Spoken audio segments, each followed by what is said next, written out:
The three SGX-listed SPACs are Vertex Technology Acquisition Corporation, or VTech, Pegasus Asia, and Novo Telis Alpha Acquisition. SPACs like these are formed to raise money through initial public offerings or IPOs. They are managed and initially financed by founding shareholders known as sponsors. These sponsors will have 24 months from the IPO to use the capital raised to acquire a private company and take it public. The investors of these SPAC then become the investors of the target company. SGX says all three of its listed SPACs are focused on acquiring tech companies, and this has fueled investor interest. We've seen the three SPACs being range-bound around their offer price of about $5 in the past 2 months. I think that to us, right, really two things here, right? There's some stability in terms of the price despite the heightened global volatility. And number two, we think that a lot of investors are still staying with the SPACs in anticipation of announcements of potential business target acquisition in the coming future. We do still see a lot of liquidity out there for tech companies. While SPACs may be a new asset class in Asia, they have been traded in the US for more than 20 years. SPACs in the US had a banner year in 2021, raising $160 billion, accounting for 28% of the total proceeds raised by US IPOs. However, investor sentiment quickly soured as many of the target companies failed to meet expected returns once they went public. In the beginning, sponsors of SPACs were making very good money. So a number of people rushed to set up a SPAC. Now there's about 600 SPACs who are looking for target companies in the US. So there was this euphoria in the market that is now getting adjusted. And like any market where there's excess returns or excess economics, people enter the market and those returns tend to disappear. Second point, in the US, there's been a rush by lesser quality sponsors to do SPACs, given the dynamic I just talked about. So that led to SPACs with not very focused investment thesis come into place. And then the market recognized that.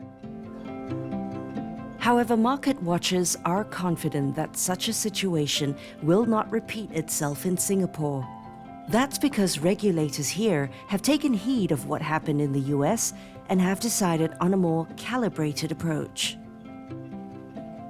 I do not think there will be, an explosion of SPAC IPOs, certainly. I think that quality is going to be at a premium. And certainly both the regulatory forces and the market forces will work together, I think, to sieve out the quality and basically place a premium on the higher quality sponsors coming through. But having said all that, is it a viable alternative to regular IPOs? I think the answer is it still is for the right nature of companies. So we think that the boom and bust type of scenario is not the ideal one. On their part, SGX says it will engage retail investors to educate them on the risks and rewards of the new asset class. It has also placed several safeguards in place to protect investors who decide to venture into SPACs. In fact, we have seen the three listed SPACs put in 100% of their funds in the escrow account. So what happened is that the funds within the escrow account can only be drawn down for potential acquisitions. So that's one level of comfort for investors. I think secondly, most important, when companies go to the market to announce that they are acquiring a target, what an investors will have they will be able to have redemption rights and voting rights. So what this means is that if you are not keen to participate in the acquisition, you are able to redeem your funds back after the acquisition has been announced. And two, you are able to vote for or against the acquisition. In a volatile environment with high inflation and geopolitical risks, SPACs could also represent an interesting value proposition.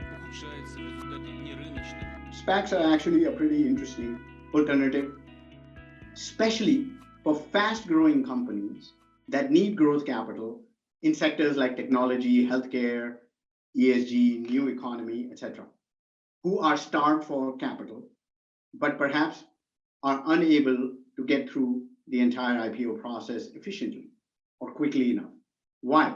Because a SPAC sponsor and a target company can have discussions on the valuation without taking the price discovery risk that comes in a traditional IPO roadshow. There's also the advantage for companies that are looking to get growth capital into their capital structure quickly to be able to do this, because the entire process can be faster than an IPO. But as with all new asset classes, investors do have to be aware of the risks.